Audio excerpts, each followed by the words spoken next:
Calathea care. So grab a drink and sit down and watch my video. So a little bit about Calatheas and where they came from. So this is actually a very common houseplant. It is a finicky houseplant, and it's one of the more difficult houseplants to own. I would say that if you were more, if you had a lot, it's not a beginner plant at all. So these plants are actually grown in tropical American countries such as South Mexico or southern Brazil, and they so they like that humid and like that heat. So now I'm going to talk a little bit about like humidity. So with humidity with these plants, you got to keep the humidity up. If you can't bring out the humidity in your home, like such as me, we already have humidity issues in our home. So ways that I can do that is there's two ways that will not interfere with your health or anything, or if you have bad humidity issues already. Plus it's summertime right now, so you could get away with these a lot more. So one of the ways that I'm going to show you here is, okay, so this is my oh, my Brazil's getting low. This is my Stromanthe Tryout star. So here's this guy, very pretty, and it's just a different type of Calathea. It's similar to the Magic Star, but it has just a little bit different. This is probably my favorite because the leaves look like they're painted on, like watercolor. Super cool. But what I'm going to talk about is, this is called a pebble tray. So it's just a little like tray that you would put underneath your pots for water drainage, and then you put some just pebbles on the bottom of them, and then you would just fill this up with water just so it's just at the top of the rocks. You don't want to have the rocks completely submerged, and then that's just a little bit of a way to increase the humidity for your plant.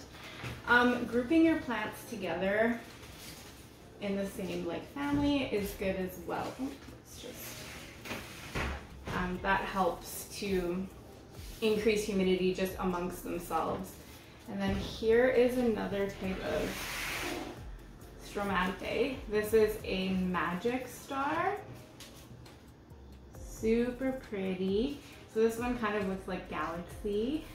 It has the purple backings. All Calatheas normally have purple backings. Some of them don't, but a lot of them do. And this is also sitting in a pebble tray. These two are probably my favorite and have been the nicest to me. I've gotten a new leaf every week and a half, so that's perfect.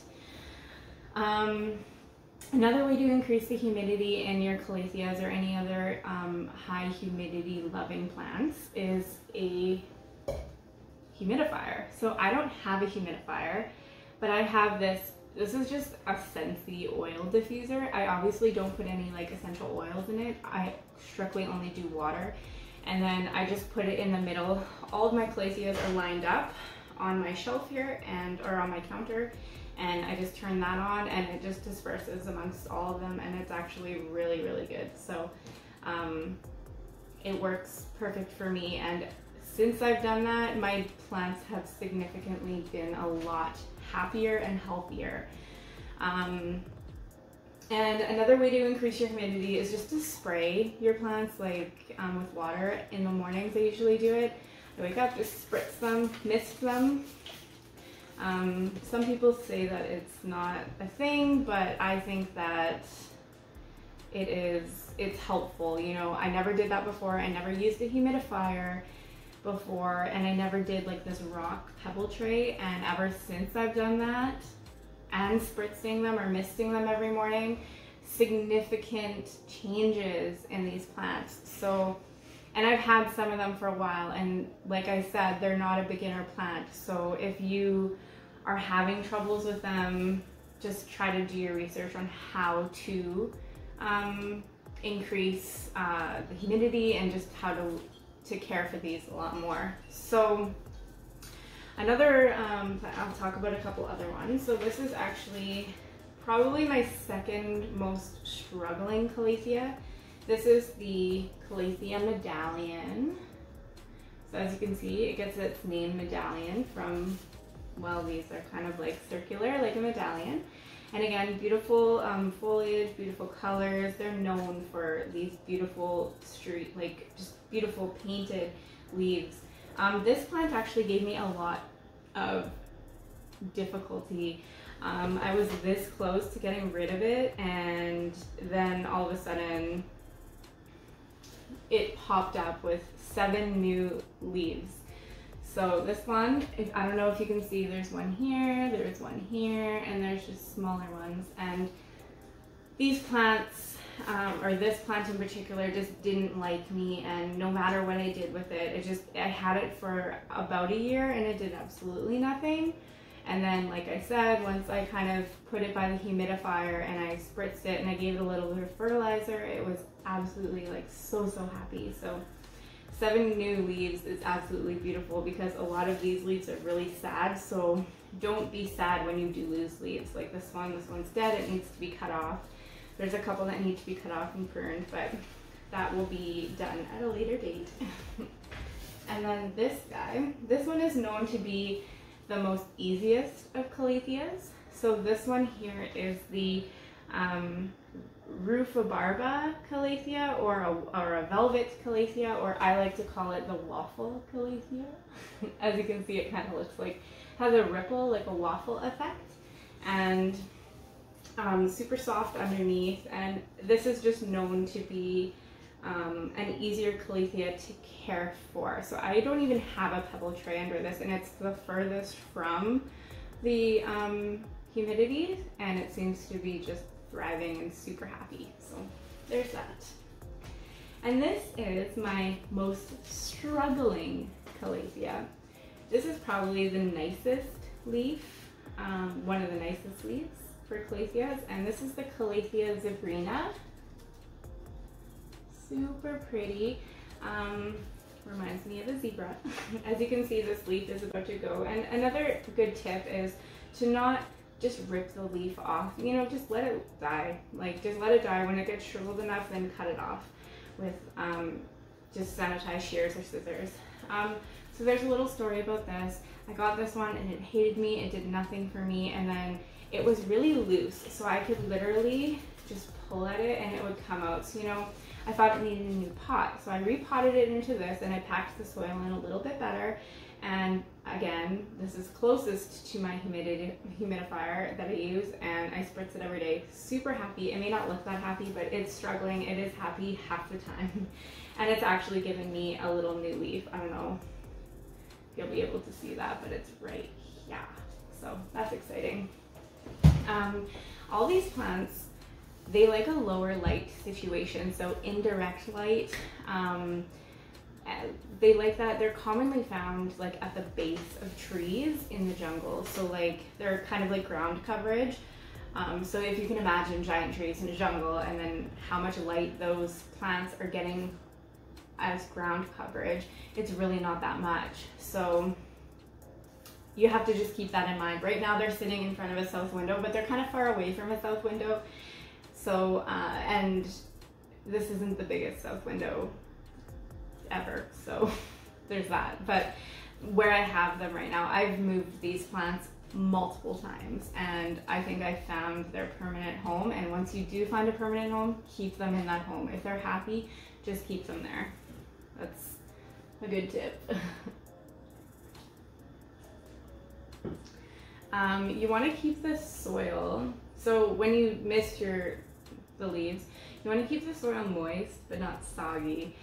Two of the most complicated things about plants in general is trying to figure out what the soil should be at and what the light should be at. So I can do whole videos on both of those, but I can also link some Instagrammers and influencers and YouTubers that talk strictly about the lighting for houseplants, because it's actually crazy to think like you get a plant and usually the tag says bright indirect light or shade or whatever it may be, and what does that mean? What does bright indirect light mean? So if you do a little bit of research and educate yourself on that, you will you'll eventually figure it out, and that's that. So a lot of people use distilled water.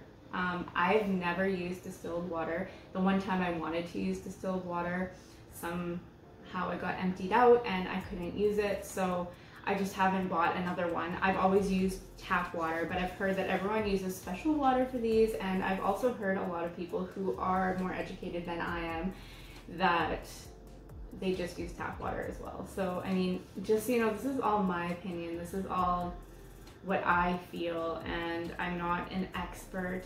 This is strictly a hobby for me, but I'm just trying to tell you guys, like, educate you guys if you're interested in educating yourself on Calatheas and the knowledge that I know, and just try to bring that out to the world. And yeah, so these last two that I have here, these are my two newest ones. I purchased this one online. There's a story about that, but maybe I'll do a story time video one day. But this is a Calathea White Fusion. Very popular, very common. Sorry, it's actually not very common here. It's hard to find, and a lot of people, when they do find it, they are extremely like excited and happy, and it's just a really difficult plant to find here. And then another one that I got recently at a nursery, this is the Calathea Dotty, and this one, it has kind of like bright pink markings on it. Again, super pretty. Very, very similar to the Calathea Medallion over here that we have, and it grows the shoots the same way. So these are my two newest, and honestly, if I had to choose what my favorite one would probably be the Stromanthe Triostar, but my second one I think would probably be the White Fusion, and I think anyone would say that. The reason that this is in a slightly smaller pot, this is a more rare plant in Canada at least, and the White Fusion is, like I said, hard to find. It is a little bit more expensive, so it's in a 4-inch pot. The rest of these are in 6-inch pots. I am about to repot all of them because I just finally got a few new pots, so maybe I'll do a little bit of a repot with me. And then the one last thing I kind of wanted to talk about these plants is spider mites. So spider mites are not fun. They're hard to figure out. So what I like to try to tell some people is, if you're struggling with a plant, if the lighting is okay, if the soil is okay, if the watering is okay, and everything you're doing seems right, but the plant is just not happy, you gotta look for bugs. And the way to look for spider mites is the way that I do it. So I don't have with me, but this is probably the easiest one to do. So I'm gonna hold this plant in front of me, and then I'm gonna get my cell phone flashlight, and I'm just gonna face it towards me, the flashlight, and then just put it behind the plant like this. And then you'll be able to see little tiny webs, like spider webs, along like the stems of your plant, or along like from like leaf to leaf. And then if you look even closer, you'll be able to see the tiniest white little like bug. And it just kind of, well, it's a spider mite, but like it's a speck. Like you can barely see it, but you really have to look. And a way that I, oh, there's a new little leaf coming. A way that I get rid of them is there's different disinfectants that you can use, insecticides. There's different more high profile ones and more expensive ones that you can purchase. Or you can just use warm water with just soap, and you need to rub down every single leaf, spray it. Do that every 3 days for a good, like I'd say 2 weeks, to properly get rid of them, and you should be good. These plants here, Calatheas, they're common for spider mites, and they'll come back. So if you got rid of them, and then they come back a month or two later, please don't like hate on yourself and think you're a horrible plant parent, because you're not. It happens, and it's not. It might seem gross, but it's honestly not that bad. And you need to quarantine them. That's one thing. When you do, so if one of them, so because my Calatheas are so grouped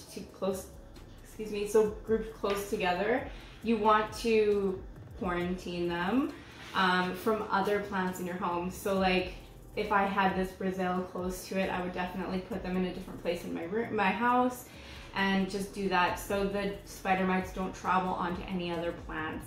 And the last little bit I wanted to talk about was how, so at nighttime, these plants will actually close their leaves up. A really good example right now is my Stromanthe. So my Stromanthe is actually kind of closed up a little bit right now. You can barely tell, but I can show you a picture actually. I'll insert a picture right here of them closed up completely. And that's another common name for these plants is a prayer plant. So that's what they do. They'll close their leaves at night like they're praying, and then they'll open them so you can enjoy them for the day. So that's a little bit about the Calatheas. Like I said, I'm not an expert. This is just what I've learned in the past year about these plants. I almost gave away every single one of these. I did give away one of them to my friend because I was just stressed out about it. But if you educate yourself, if you have the right proper environment for the plant, then you should be absolutely fine, and then they don't become that scary as a plant. So because I'm so far away, I can't do my onto the camera, but instead I'm just gonna do a cheers. I hope you enjoyed this video. If you like videos like this, like, subscribe, comment in the comments below, maybe give me a suggestion on another type of plant that I can do a care about. I have lots of different types of plants. So until next time, XOXO and